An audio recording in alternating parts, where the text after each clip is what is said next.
Oi galera, tudo bem? Não sei se todos viram na minha postagem na comunidade, mas depois de um semestre de 9 matérias e muito estresse, eu fiquei essa semana toda trabalhando nesse vídeo pra poder entregar ele a tempo. Pois, se você tá vendo esse vídeo no dia do seu lançamento, amanhã sai na Netflix o primeiro ato da segunda e última temporada de Arcane. E como eu estou há anos pra fazer um vídeo sobre essa série que mudou a minha vida, achei de bom tom lançar um vídeo sobre a primeira temporada antes da segunda estar entre nós. Então, já marca esse vídeo como gostei, se inscreva no canal pra dar uma força e pra ter mais vídeos como esse no futuro, inclusive sobre Arcane, porque se me deixar, eu falo de Arcane pro resto da minha vida. Agora, sem mais delongas, vamos lá. Antes de eu realmente começar a falar de Arcane, eu quero dar um breve contexto pessoal pra vocês e como isso influenciou diretamente a minha experiência com a série e com a criação do projeto Fixicologia, beleza? 2019 foi um ano bizarro pra mim. Eu me afastei de alguns amigos e me envolvi com uma pessoa que acabou por não ser tão boa pra mim quanto eu achei que ela seria. E assim como o relacionamento, o término também foi extremamente tóxico. O que me levou a fazer 3 meses de terapia intensiva, e aí, pra dar um novo rumo pra minha vida, eu entrei pra faculdade de psicologia. Então, quando saiu Arcane em 2021, no meio da pandemia, por mais que a animação tenha me chamado muita atenção de primeira, porque, meu amigo, que troço lindo, eu fiquei com um pé atrás de assistir, porque sabe esse ex que eu falei sobre? Então, ele jogava LOL. Eu ainda lembrava dele me contando algumas coisas sobre o universo. Alguns campeões, as membros do KDA, por exemplo, e até mesmo a Jinx. Então, Arcane não seria o meu primeiro contato com ela. Mas eu fiquei com medo de assistir, lembrar das coisas dele, me dar gatilho e tal. Mas, ainda bem que eu decidi enfrentar esse medo e dar uma chance pra Arcane. E eu engoli a série toda em um dia. Eu juro pra vocês que eu nunca me senti tão imersa no contexto social, cultural e político de uma obra audiovisual quanto eu me senti vendo Arcane. Mas pra falar da construção psicológica de um universo, é preciso primeiramente falar sobre a construção psicológica dos seus personagens, porque eles funcionam como uma via de mão dupla. O ambiente molda as pessoas e as pessoas moldam o ambiente, assim como na vida real. E Arcane executa esse realismo muito bem, com praticamente 90% dos personagens sendo moralmente cinzas durante a série toda. Só não é 100% porque o eco existe. Então eu vou passar rapidamente por cima de todos os personagens, porque iria demorar muito mais pra falar deles com detalhes, e na verdade eu prefiro fazer vídeos individuais pra cada um depois que a segunda temporada terminar, porque assim a gente tem todos os arcos deles completos. E isso é mais um sinal pra você se inscrever no canal e ficar ligado no que vai vir por aí, tá? Não queria dizer nada. Mas por enquanto, vamos brevemente analisar o que temos. Aviso, a partir de agora, se você ainda não assistiu a primeira temporada de Arcane, não sei o porquê, talvez se esse for o caso, pastel, a partir de agora teremos spoilers. O Vander é um homem que, anteriormente, estava na linha de frente de um confronto político. Ele perdeu muita gente e viu elas partirem ao seu lado. Traiu aquele quem considerava um irmão justamente para evitar perdê-lo e perder mais pessoas. Ele é um personagem cinza porque ele sacrifica seus ideais e a sua militância pela segurança do seu povo. Como ele diz pra Vi, Nobody wins in war, Vi. Fazendo um acordo com a xerife Grayson, cuja escolha de nome dela é bem peculiar, que também é uma personagem cinza que omite coisas no seu trabalho para manter a paz entre as duas regiões. Ambos se unem para não só combater o elitismo, porque eles sabem que o resultado é trágico. Então, o que eles fazem sobre não é o ideal, mas é o que eles podem fazer de acordo com o que está ao alcance deles. O que torna extremamente simbólico quando o Vander morre salvando a Vi, logo após a se render a usar a força bruta uma última vez para sobreviver. Era o último recurso que ele não queria usar e acabou sendo o último que ele usou. Mas né, eu não vou fechar meu ponto porque a gente sabe o que vem por aí. Já o Silco, se compararmos ele com o Vander, podemos ver claramente um exemplo perfeito de como um mesmo evento traumático pode afetar diferentemente cada pessoa. E é claro que a traição do Vander ajudou nisso, mas enquanto a guerra fez o Vander desistir de confrontar Piltover, a mesma guerra fez o Silco querer confrontar Piltover mais ainda, só que usando outro tipo de força, o poder. Então, quando ele assume a subferia pra conseguir poder e assustar Piltover como ele queria, o tiro sai pela culatra, porque agora a Zaun é considerada perigosa por causa dos usuários de Scintilla, e isso só aumenta a segregação por parte de Piltover. E o que faz dele um personagem cinza é quando ele deixa o poder subir a cabeça e segue produzindo Scintilla, mantendo esse poder sobre Zaun. A gente não vê isso exatamente acontecendo, porque isso acontece durante o time skip, né? Mas ele faz isso de maneira totalmente manipuladora. A gente vê como ele se comporta com as outras pessoas de Zaun. E, consequentemente, por ter adotado a Jinx, ao mesmo tempo que ele nutre e desenvolve um carinho paternal genuíno por ela, eu não duvido disso, ele também se projeta muito nela, seus ideais e objetivos, igual um pai falho da vida real, não é mesmo? Pra provar meu ponto de que violência bruta não é algo que ele apoia, a gente vê nas cenas em que ele briga com a Jinx quando ela usa a força bruta dela. Poder não é sinônimo de violência. Falando nela, minha protegida, amor da minha vida, a Jinx é a personagem que a gente mais consegue ver essa troca que eu falei no começo do vídeo. O ambiente moldando ela e ela moldando o ambiente depois de crescer. Justamente porque a gente acompanha ela desde criança. Eu realmente não quero me estender muito nela, porque senão esse vídeo vai ter 3 horas. Mas basicamente o ambiente molda ela o tempo todo, porque a construção de personagem é baseada nisso. E ela passa de vítima pra um personagem moralmente cinza de verdade só depois que ela se reencontra com a Vi. Porque ela passa a fazer decisões por conta própria, sem buscar a validação do Silco, porque agora ela acha que ele mentiu pra ela. Quando ela é trazida de volta com o Scintilla, então... esperem o vídeo solo dela. O Singed é responsável por isso, por trazer ela de volta. Que é um dos personagens mais neutros, na minha opinião. Pode discordar à vontade. Porque ele não tem exatamente controle do que o Silco fez com a Scintilla depois de criar ela. É questionável, eu sei. E é exatamente disso que eu tô falando. Porque ele segue desenvolvendo a fórmula da Scintilla. A gente vê isso quando ele conversa com o Victor. Assim como os métodos dele pra manter a espécie, mas isso faz parte dos seus estudos, que trarão benefícios à humanidade. E depois de anos, a gente tem isso daqui, óbvio, e o Victor finalmente entende ele. O caso do Victor é um pouco diferente do resto, porque a gente não viu ele se tornar um personagem moralmente cinza de fato ainda. Mas a gente vê durante a série toda o caminho se formando pra isso acontecer. Pois é mais pro final, como eu disse, que ele entende o Singed e passa a esconder coisas do Jace. E por mais que a gente saiba que ele pediu pra destruir o Hexcore no final, ele também tava nessa cena aqui, né? Então, eu vou ficar quieta. Mas falando de quem não estava aqui nessa cena, temos outro personagem que considero um dos mais neutros também. Por mais que eu acho que agora na temporada nova ele vai se tornar menos neutro. O Heimerdinger é um cientista e inventor incrível, cheio de boas intenções, mas até o inferno tá cheio delas. Aos 307 anos de vida, ele negligencia a urgência de necessidades que os outros que não são como ele têm. Porém, ele tem os motivos dele, e o medo de que uma guerra arcana aconteça novamente. Ele é uma força desaceleradora da trama. Já a Mel é uma força aceleradora. Ela também é cheia de boas intenções e constantemente usa do seu carisma para mover os outros pela trama, principalmente aqueles que possam provar o ponto dela na situação, já que ela veio de uma família que exilou ela por incongruências de valores e opiniões. Ela não faz isso por maldade ou com a intenção apenas de ser validada, por mais que ela se sinta bem sendo validada.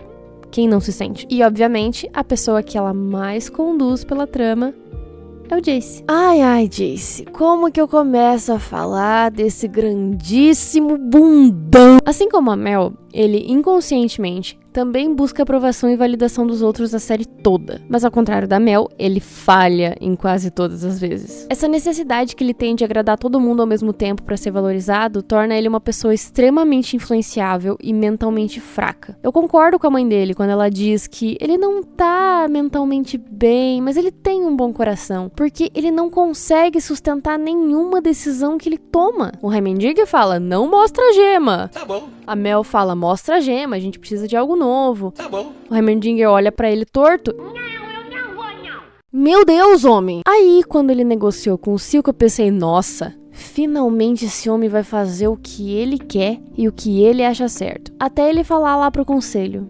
With respect, I don't give a shit what any of you think of me anymore. Except you.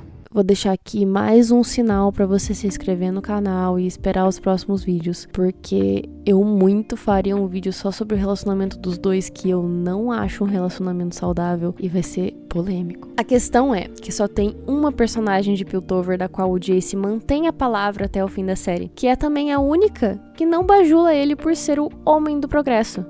A Caitlyn é de longe um dos meus personagens favoritos de Arcane. Ela investigou e chegou em várias conclusões certas sem nem ter ido pra Subferia. Eu sou completamente apaixonada pela cena em que ela percebe e recria o que aconteceu no transporte que a Jinx explodiu, chegando naquela testemunha que é presa pelo Marcus depois. Meu Deus, como eu odeio esse homem, não vou falar dele aqui não. Porém, ela ainda é uma personagem cinza, porque os privilégios dela são muito presentes no desenvolvimento dela. Ela vai se desconstruindo deles, é claro. Isso só é possível porque ela confronta a superproteção dos pais ao escolher a única profissão que a permitiria ter acesso a vivências que ajudariam ela nessa desconstrução.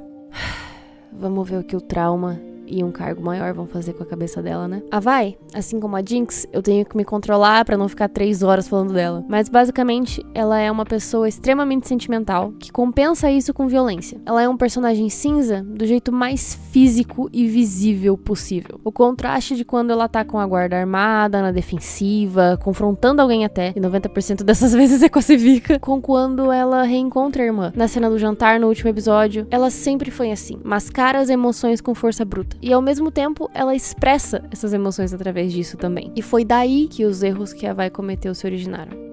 Eu nem planejava falar dela aqui, mas eu reassisti Arcane pela, sei lá, 8ª vez pra fazer esse vídeo, e tem muito mais a se falar sobre a Civica do que eu imaginava. Mas resumindo, ela é uma personagem cinza por um motivo bem simples, mas que esse motivo é de extrema importância pra ela. Ela é uma mulher forte e leal, que gosta de se sentir pertencente a causas tão fortes quanto ela. Ela gosta de se cercar de pessoas tão fortes quanto ela. Por isso que ela era leal ao Vander, até que aquilo não fez mais sentido pra ela, fazendo ela dizer isso quando deixa ele pra trabalhar por Silco.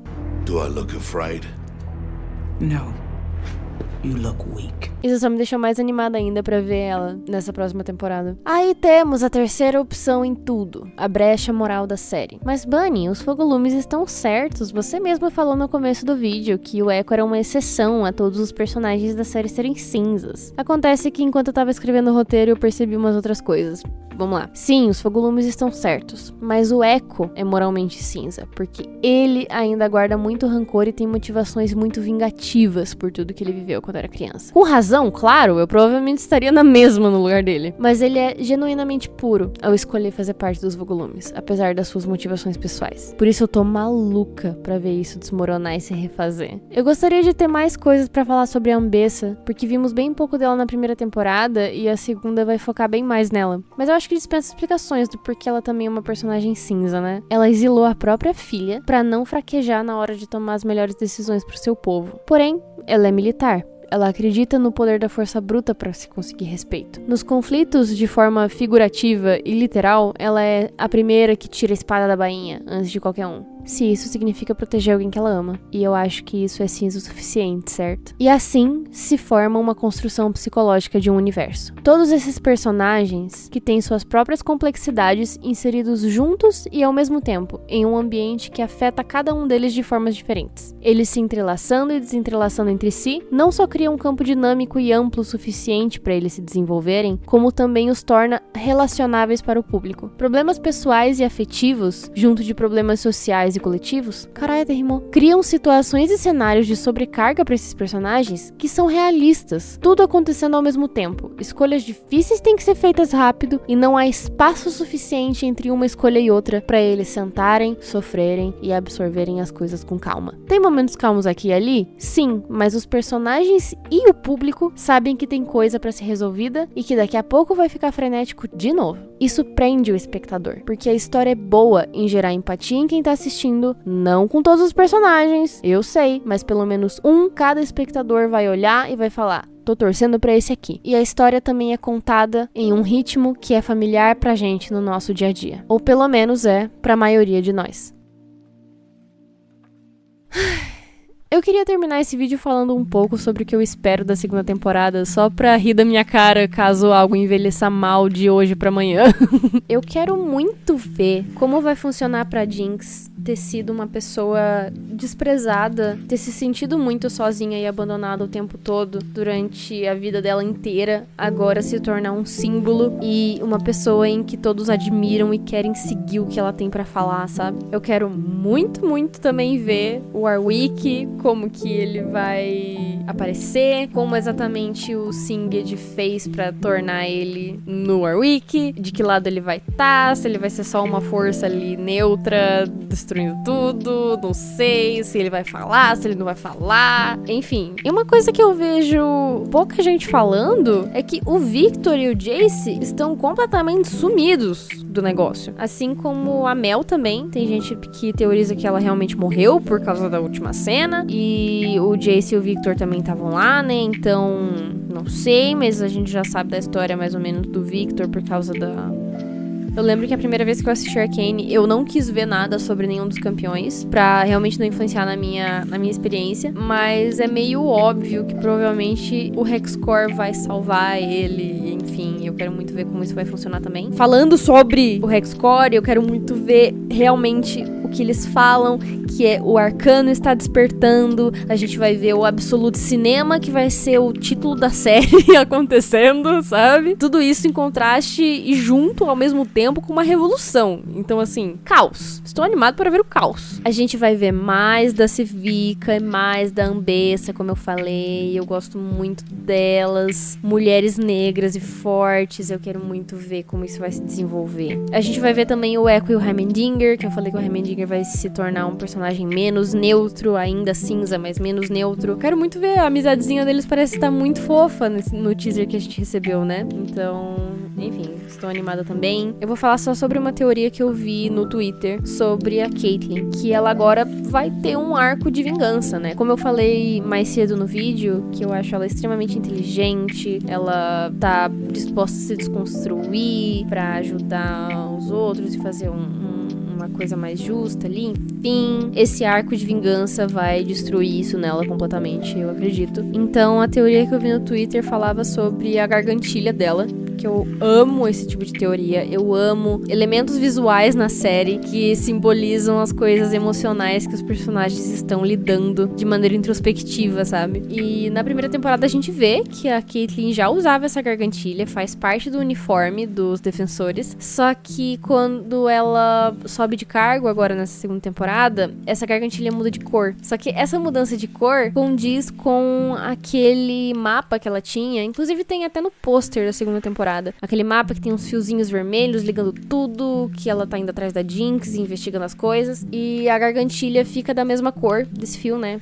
A gargantilha antes era azul, agora ela é vermelha, e ela contrasta com todo o resto do uniforme dela que continua sendo azul. Então isso meio que simboliza uma coisa de que essa sede de vingança dela vai estar sufocando ela nessa segunda temporada, e eu estou animadíssima para ver isso.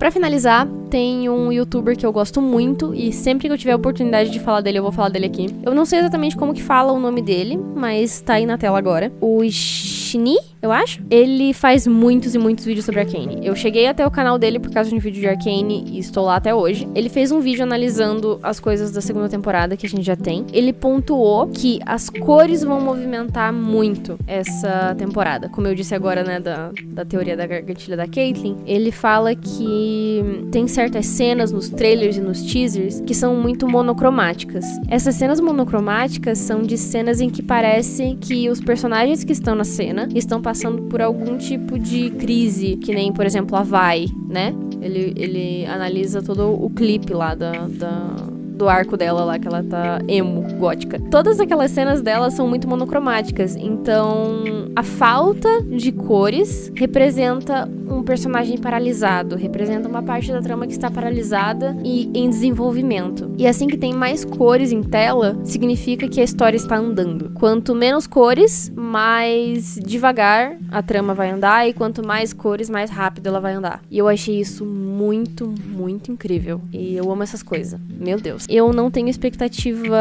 de, tipo assim, exatamente, isso daqui vai acontecer. Tipo, eu sei que certas coisas vão acontecer, mas eu não tô tentando pensar em nada de, tipo, tá, isso aqui vai acontecer desse jeito. Eu não quero pensar nisso. Eu não tô colocando as minhas expectativas desse jeito.